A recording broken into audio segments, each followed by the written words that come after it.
Praise the Lord. ஆண்டவராக இயேசுவின் நாமத்தினாலே இந்த உன்னத பலன் நிகழ்ச்சிக்கு உங்களை நான் வரவேற்கிறேன். கர்த்தர் உங்களை ஆசீர்வதிப்பாராக. கர்த்தருடைய வசனத்தை நான் உங்களுக்கு இன்றைக்கு வாசிக்கிறேன்.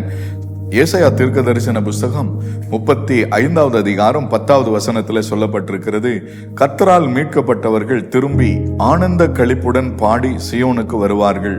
நித்திய மகிழ்ச்சி அவர்கள் தலையின் மேல் இருக்கும். சந்தோஷமும் மகிழ்ச்சியும் அடைவார்கள். சஞ்சலமும் தவிப்பும் அவர்களை விட்டு ஓடி போகும்.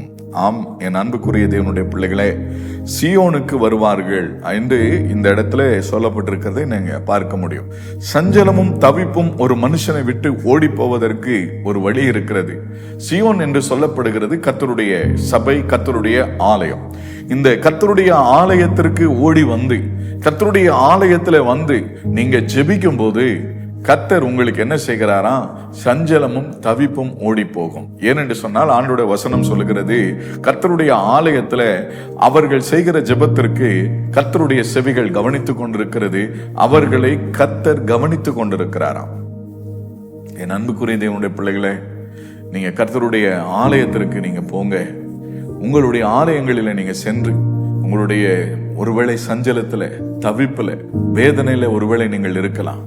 இப்படிப்பட்ட சூழ்நிலையில நீங்கள் இருக்கும் பொழுது நீங்கள் ஆலயத்திற்கு போய் அந்த இடத்துல அமர்ந்து நீங்க கர்த்தரை நோக்கி கூப்பிடுவீர்களே, ஆனால் நிச்சயமாகவே கர்த்தர் உங்களுக்கு பதில் கொடுப்பதற்கு ஆண்டவர் நல்லவராக இருக்கிறார். சங்கீதம் 30வது சங்கீதத்துல சொல்லப்பட்டிருக்கிற சில காரியங்களை, ஒரு 3 விஷயத்தை மாத்திரம் நான் உங்களுக்கு சொல்லுகிறேன். தாவீது அவனுடைய வாழ்க்கையில ஏற்பட்ட அந்த சஞ்சலம் நிறைந்த அனுபவத்துல கர்த்தரை நோக்கி கூப்பிட்டான். கர்த்தரை நோக்கி கூப்பிடும் பொழுது கர்த்தர் அவனுக்கு என்ன செய்தாரா? அவனுடைய சஞ்சலத்தையும் தவிப்பையும் மாற்றி விட்டார் என்று சொல்லி பார்க்கிறோம். தாவீது என்ன செய்தான்? 2வது ஒரு காரியத்தை நீங்க பார்க்கும்போது பாத்தீங்கன்னா, அவன் விசுவாச அறிக்கை செய்தான். நாம புலம்பிக்கிட்டே இருக்கக்கூடாது. நம்முடைய புலம்பல் மாற வேண்டுமே. ஆனால் இயேசு நல்லவர் என்று சொல்லுங்க. அவர் எனக்கு நன்மை செய்வார் என்று சொல்லுங்க. என்னை விடுவிக்க அவரால் வல்லமை உண்டு என்று சொல்லுங்க. நிச்சயமாக ஆலயத்துல போய் நீங்க கர்த்தருடைய பரிசுத்த நாமத்தை நீங்க மேன்மைப்படுத்தி அறிக்கை எடுங்க. வாயில தவறான காரியங்களை சொல்லாதீங்க. புலம்பிக்கிட்டே இருக்காதீங்க. தைரியமா பேசுங்க. என் மீட்பர் உயிரோடு கூட இருக்கிறார். என் சூழ்நிலைகள் எல்லாம் அவரால் மாற்ற முடியும் என்று சொல்லுங்க. மாற்றங்கள் வரும். கடைசியா சொல்லுகிறேன், அவரை துதிங்க, அவருக்கு மகிமை செலுத்துங்க.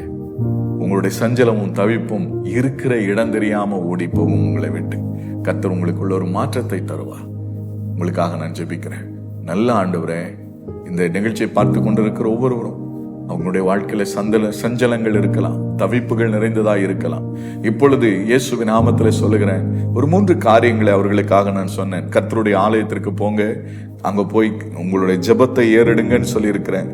விசுவாச அறிக்கை செய்யுங்க என்று சொல்லி இருக்கிறேன். துதிக்க சொல்லி இருக்கிறேன். இந்த வார்த்தைகளின்படி செய்கிற ஒவ்வொருவருடைய வாழ்க்கையிலும் சஞ்சலங்களும் தவிப்பும் அவர்களை விட்டு ஓடி போகும்படி கர்த்தர் உதவி செய்யுங்க.